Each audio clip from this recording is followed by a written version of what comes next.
Hi there, I am Giuseppe Corcella from Virtual Orchestration, and today I'm going to review Fracture Strings by Spitfire Audio. First of all, I want to thank Spitfire Audio for kindly sending us a copy of the library to review. Fracture Strings is a library created in collaboration with Bleeding Fingers Music and recorded in the Air Lyndhurst Hall. This is not a common strings library. As we will see, you don't have a system of common single note based articulations, but a kind of system based on intervallic performances. It usually sells for 299 euros and size is 88.1 gigabytes.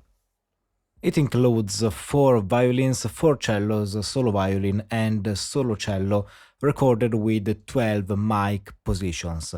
Also, 3 mic mixes are available. It runs in its dedicated plugin and it's NKS compatible. Downloads via the Spitfire Audio app. The GUI shows a kind of icy landscape on the background, reminding to the sound of the library, which is indeed quite soaring and fragile. It comes with 2 modes, standard and grid. The last one features the Evo Grid engine. Let's talk about the standard GUI first. In the upper zone, you have 2 faders to control the expression and the modulation. The big knob can control a few different parameters, one at a time.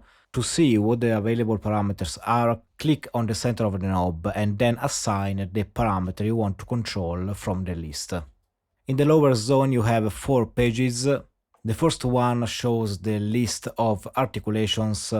By default, you can switch between them using key switches, but if you want, you can set another parameter to switch articulation, such as CC range, velocity range, speed. If you press Shift and then click on more articulations, basically you can enable them to play simultaneously.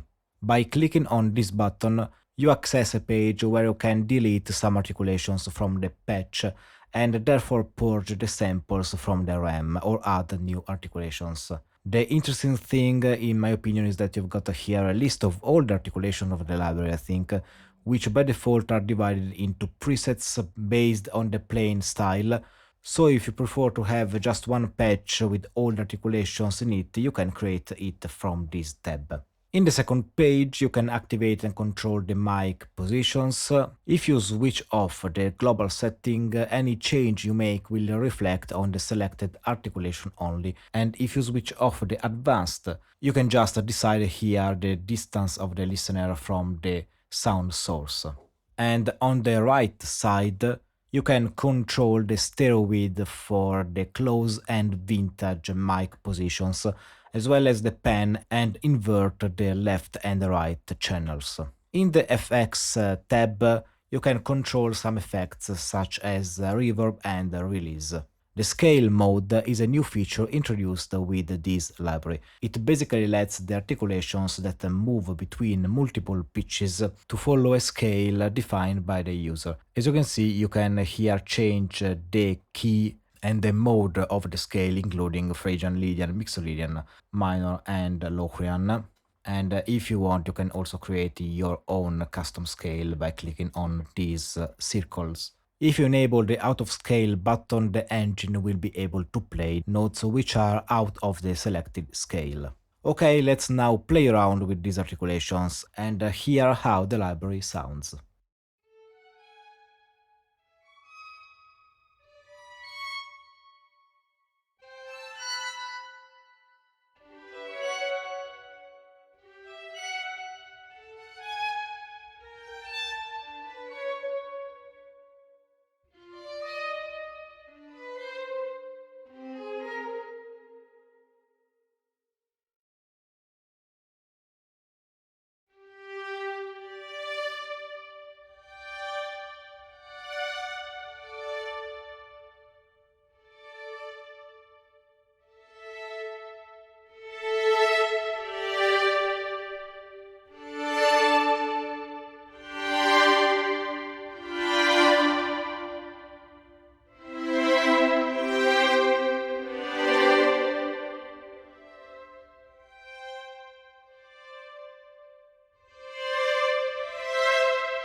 In the lower zone of the grid mode, you have three tabs. The first one is where the magic occurs.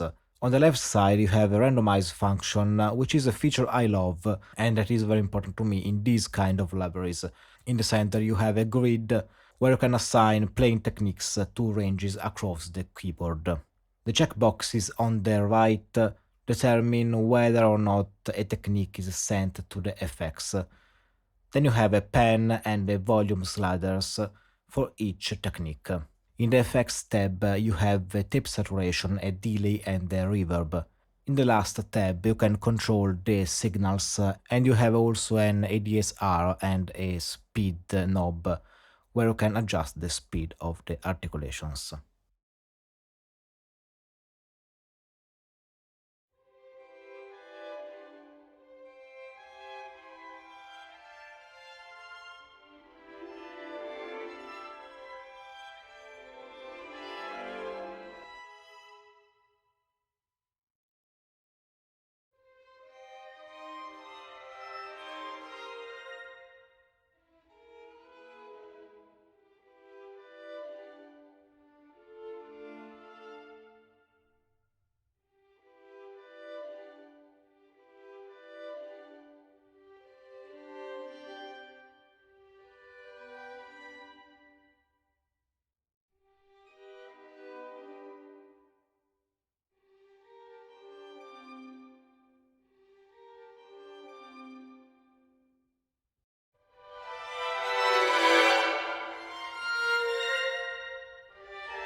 Okay, let's go to the conclusion. I believe the sound itself is quite impressive and I really like both the ambience and the reverb.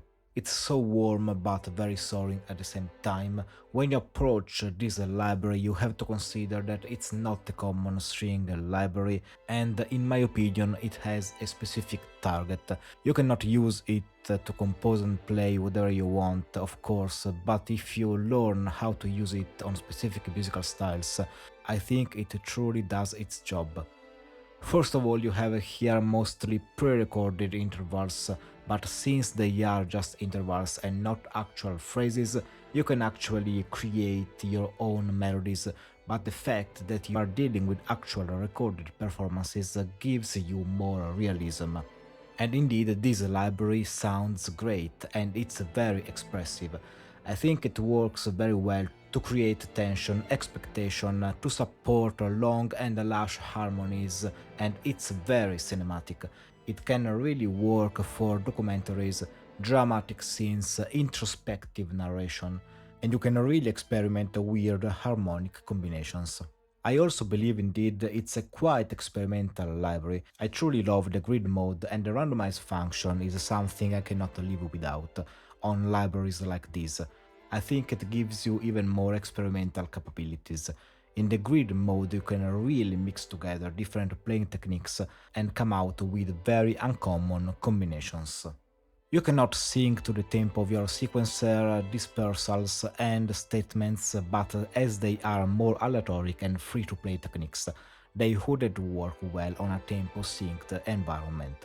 I have just a couple of notes about the plugin itself. In my opinion, it would be great to have in the future the possibility to download the wanted mic positions only. For example, if a composer usually works with closed mics only, all the other mic positions would just take disk space to them. And it would be great also to have the possibility to remove the samples from the RAM without physically removing the articulations from the patch. It's all for today, I hope you enjoyed this video. If you want to support virtual orchestration, subscribe to the channel, join our newsletter if you wish, hit the like button and don't forget to click on the bell icon to get notified as soon as we release a new tutorial or a new review. If you are new to the world of the virtual orchestration and you wish to learn more about it, or even if you are a pro or semi-pro looking to improve your skills, we offer private online lessons about virtual orchestration, mock-up programming and how to use Doric, Arpeggios, Cubase and Logic Pro. Get in touch at info@virtualorchestration.it. I wish you a wonderful day and see you on the next review.